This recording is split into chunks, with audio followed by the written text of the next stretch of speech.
매크로 경제 연준 예측 이런 거 다 잊어버리세요. 이거 어차피 못합니다. 우리 이거 하는 사람들 맞을 것 같죠? 맞는 거 본 적이 별로 없습니다.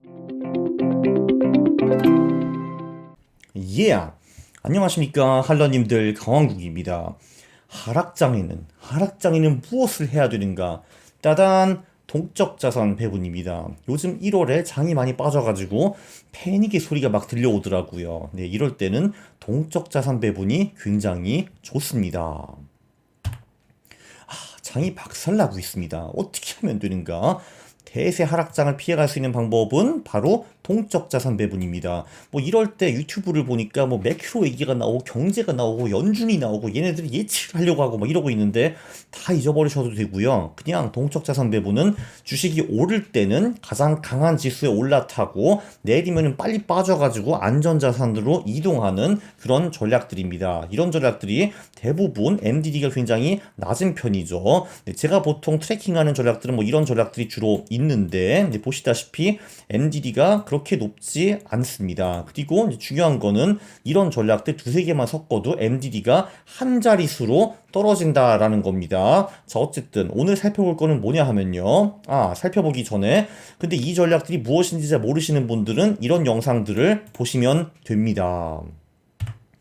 이게 보통 동적자산 배분들이 도망가는데 석 달 정도 걸립니다. 이게 급하락할 때 첫 한두 달은 어쩔 수 없이 좀 얼어 터지는 수밖에 없습니다. 1월도 그랬는데 근데 또 어떤 동적자산 배분들은 이거 얼어 터지기 전에 캐치하고 먼저 도망가는 전략들도 분명히 있습니다. 예를 들면은 이게 지금 2000년에 그 닷컴 버블 터질 때거든요. 그때 이 8월이 그 최고점이었거든요. 근데 8월부터 11월까지 한 석 달 정도 안전자산이 급격하게 올라간 거를 볼 수가 있습니다. 여기 파란색 그리고 연두색 이게 안전자산이거든요. 8월에는 안전자산이 40% 언저리였는데 이게 석 달 만에 쫙 이렇게 60% 언저리로 올라가는 걸 볼 수가 있어요. 그리고 제가 알기로는 요 2001년, 2002년 이때 이제 많이 깨졌거든요. 그때는 이미 안전자산 그 비중이 상당히 높아가지고 데미지가 적은 편이었습니다. 안전자산이 보면 이때 그래도 한 기수 60% 70% 정도가 유지되는 걸 볼 수가 있고요.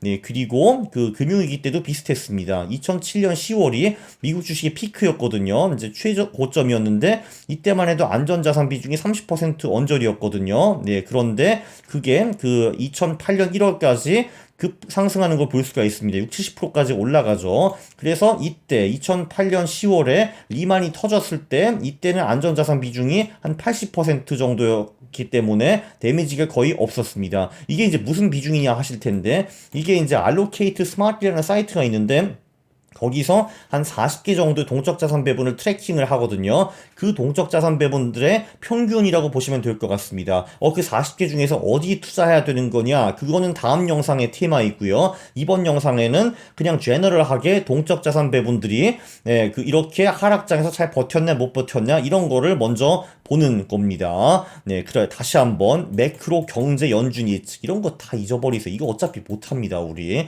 네, 그리고 이거 하는 사람들 맞을 것 같죠? 맞는 거 본 적이 별로 없습니다. 네, 그렇죠. 동적자산 배분이 좋은 겁니다. 도망간다는데 석 달 정도 걸리는데 그래서 보통 완전 대하락장이 오기 전에는 이미 다 도망가 있습니다.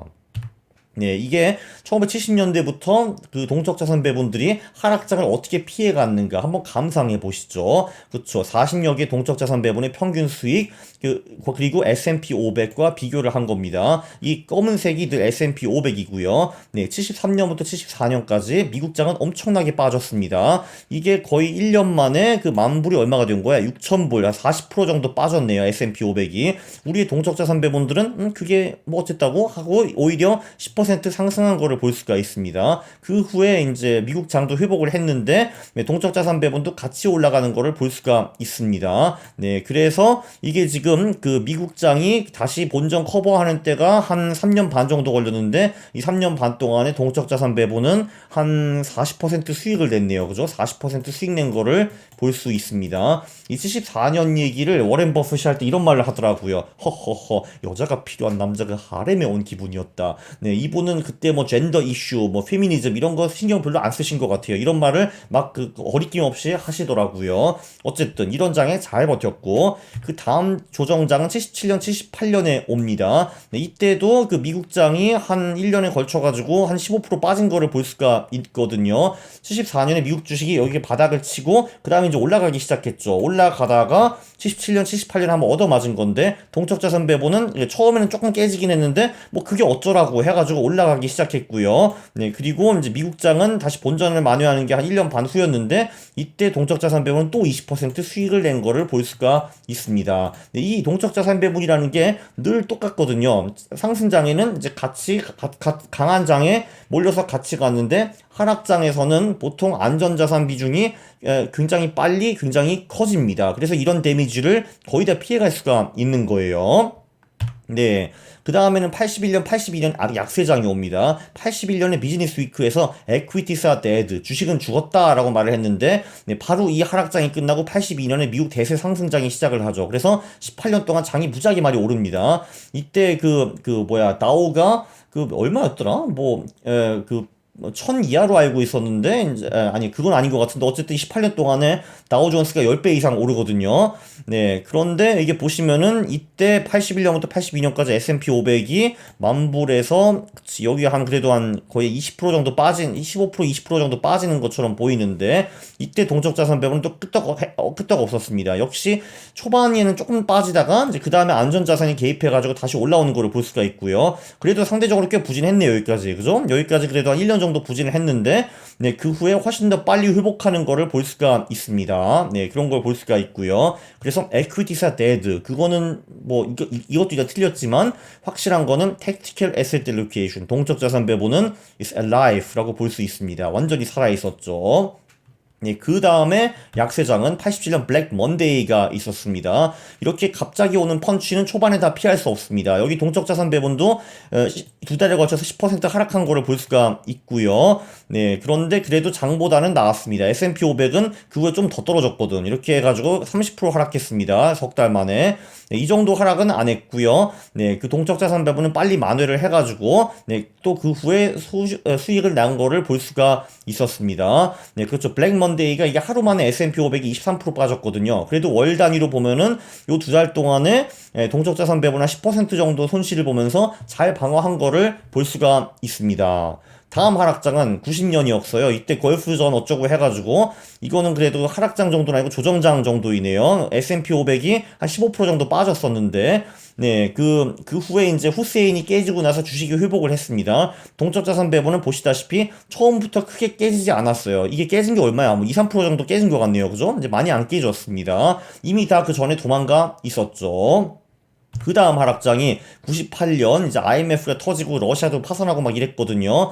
네, 이때 한국이 매우 고통스러웠습니다. 94년부터 98년까지 한국 주식이 75% 빠졌는데, 네, 이 동적 자산 배분은 그게 어쩌라고 하고 있었습니다. 여기도 처음 두 달에는 좀 빠지긴 했네요. 한 5% 정도 빠졌는데, 장은 한 15% 빠졌고요. 네, 그 후에 네, 그래도 상대적으로 동적 자산 배분 이쪽이 좀 부진하긴 했는데, 그래도 보시다시피 큰 데미지는 없었습니다. 네, 98년 여기 말이 되니까 S&P 500이 동적 자산 배분을 추월하긴 했네요.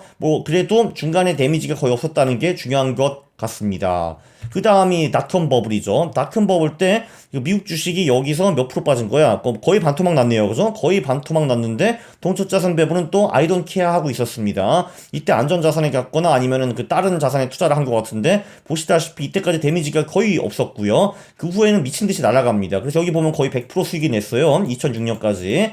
네, 보시다시피 이 미국장이, 이게 중요한 게 뭐냐면은, 미국장이 뭐 10년 보유하면은 막 날아갈 것 같죠? 이 보시다시피, 2000년 8월부터 우리가 미국장을 보유했다면은, 6년 만에 겨우겨우 본전을 찾고, 그리고 그 후에 2007년으로 또 얼어 터졌습니다. 금융위기 때문에요. 자, 그래서 그 지수를 장기 보유하면은 돈을 무조건 번다. 그게 틀렸다라는 거를 여기서 다시 한번 볼 수 있었고요. 물론 동적자산 배분하는 사람들은 100% 벌었습니다. 그래서 동적자산 배분하는 사람들은 장기 보유하면 돈을 버는 거 인정. 지수는 노 인정. 입니다. 참고로 이건 S&P 500은 귀엽게 반토막 정도밖에 안 났지만 나스닥은 이때 85% 하락했습니다. 그거 기억하고 투자를 하세요. QQQ 스파이 같은 거 하실 때 TQQQ 비추입니다.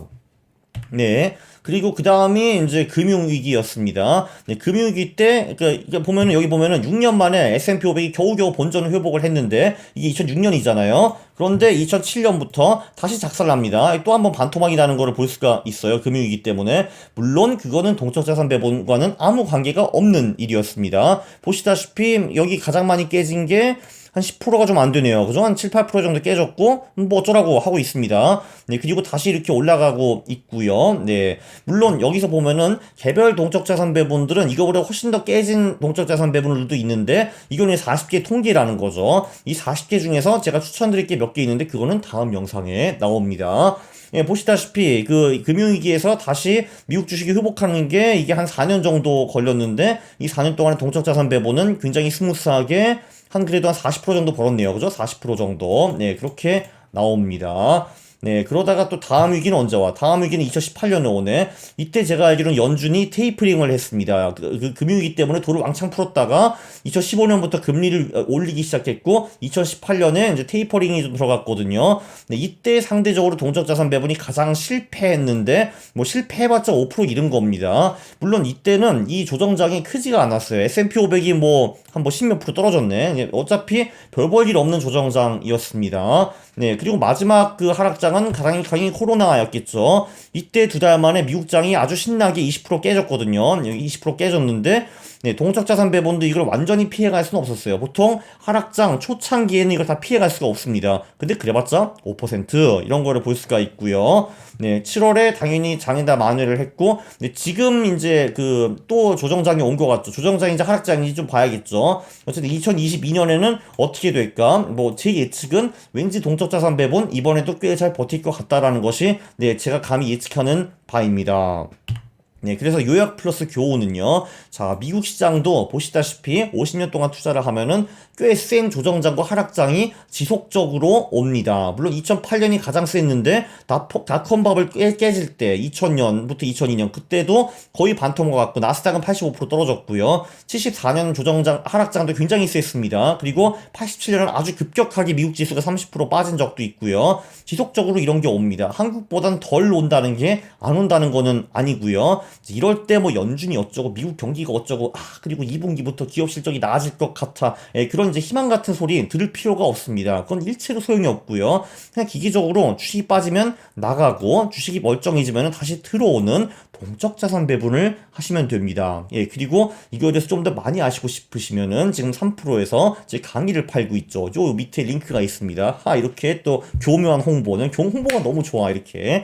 네, 그러면은 중요한 거는 어떤 동적 자산 배분을 해야지 효과적으로 분산 투자가 가능한가. 그거는 또 다음 영상에 해가지고 또 이렇게 조회수를 극대화하는 강왕국 이 술수.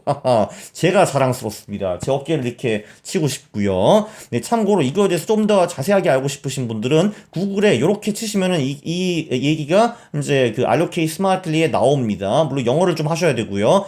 Tactical Asset Allocation during bear markets and major pullbacks. 그러니까 이 동적 자산 배분이 약세장과 아주 큰 조정장에서 이제 어떻게 그 성과를 냈는가 뭐 이런 얘기고요. 따끈따끈한 얘기입니다. 22년 1월 23일에 나온 얘기고요. 굉장히 흥미로우니까 네, 영어가 좀 되시면은 한번 살펴보시기 바랍니다.